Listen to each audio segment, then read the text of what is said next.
O governador de São Paulo, João Dória, afirmou que quer distância de Geraldo Alckmin e do Partido dos Trabalhadores. As declarações foram dadas em coletiva de imprensa no Palácio dos Bandeirantes.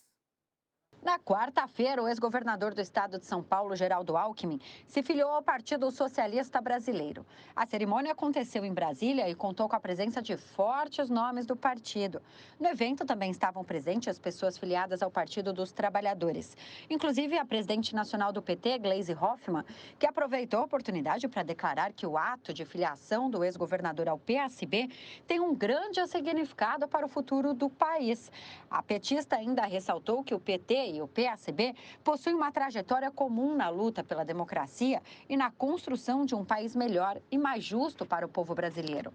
A chegada de Alckmin no Partido Socialista Brasileiro aproxima o partido às expectativas do anúncio do ex-governador como vice-presidente na chapa de Luiz Inácio Lula da Silva, do PT, para a corrida presidencial de 2022. Até o momento, a chapa não foi oficializada, embora os dois afirmaram que houve existência de conversa sobre a união partidária. O governador de São Paulo, João Dória, ressaltou que tem respeito pela trajetória de Alckmin, mas não quer nenhum tipo de relação com o Partido dos Trabalhadores. Em relação a Geraldo Alckmin, eu manifesto mais uma vez aqui o meu respeito pela sua trajetória e pela sua biografia. Mas em relação a Lula e ao petismo, eu quero distância, total distância. Quanto mais distante, melhor. Ele ainda criticou o ex-governador e subiu o tom, ressaltando que Alckmin deveria se arrepender dessa associação depois de anos de combate à corrupção contra o Partido dos Trabalhadores. Quem deve ter arrependimento é Geraldo Alckmin, porque depois de 33 anos de PSDB, quem abandonou o PSDB foi ele. Portanto, cabe a pergunta, Geraldo Alckmin, você não está arrependido depois de 33 anos ter sido fundador do PSDB, Partido da Social Democracia Brasileira, partido que combateu a corrupção de Lula nos 13 anos de lulismo no governo, partido que o senhor criticou inúmeras vezes em debates, em manifestações, em artigos, e agora o senhor se associa a Lula e aceita fazer parte de uma chapa como vice-presidente? Em vídeo publicado nas redes, o ex-ministro e candidato à presidência da República, Ciro Gomes, fez provocações e críticas ao presidente Jair Bolsonaro. Ciro fez menção a um episódio ocorrido na última quinta-feira, no qual, em cerimônia no Palácio do Planalto, Bolsonaro se confundiu e chamou Ciro Nogueira de Ciro Gomes. Bilhões de reais. Dá para imaginar? Quase 1 trilhão.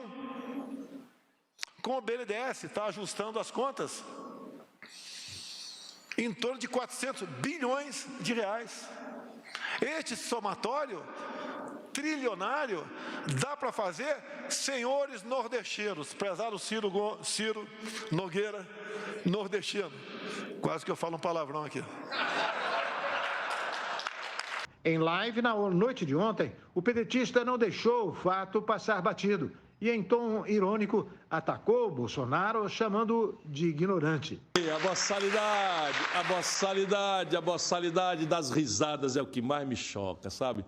Um ignorante, um estúpido, um imbecilóide como esse Bolsonaro tem plateia para rir, como babaca de toda bobajada que ele... Na descrição do vídeo postado na mídia social, o presidenciável ainda ameaçou aparecer na cozinha do presidente no Palácio do Planalto para um debate, quando o chefe da nação menos esperar. Ciro Gomes finalizou o vídeo dizendo que vai tirar Bolsonaro do segundo turno das eleições de 2022. Considera que Ciro Gomes é um palavrão.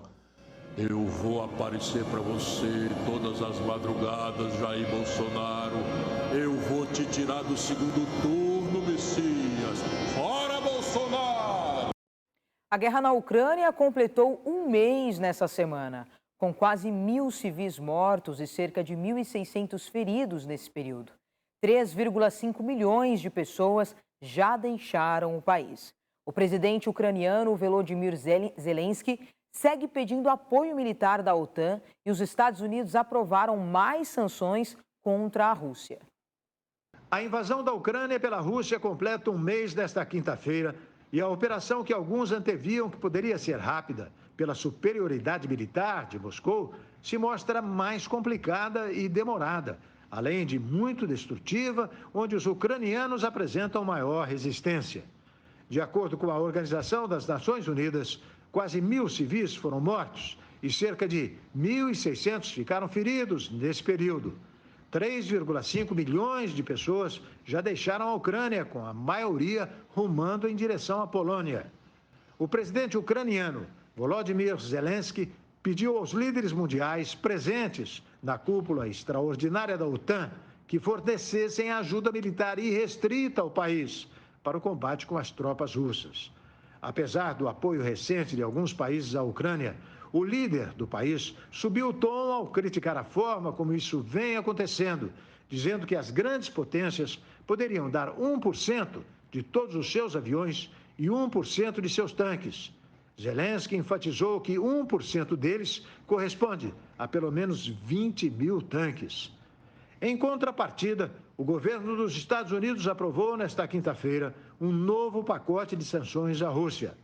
Entre elas está o congelamento de bens de dezenas de fabricantes de armas e equipamentos de defesa, de 328 parlamentares russos e do diretor do Sberbank, o maior banco da Rússia.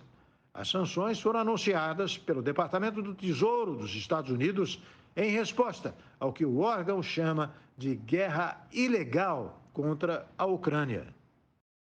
Essa edição do RB News fica por aqui. Mais informações no RB Notícias às 18h30. Um excelente final de semana e até segunda.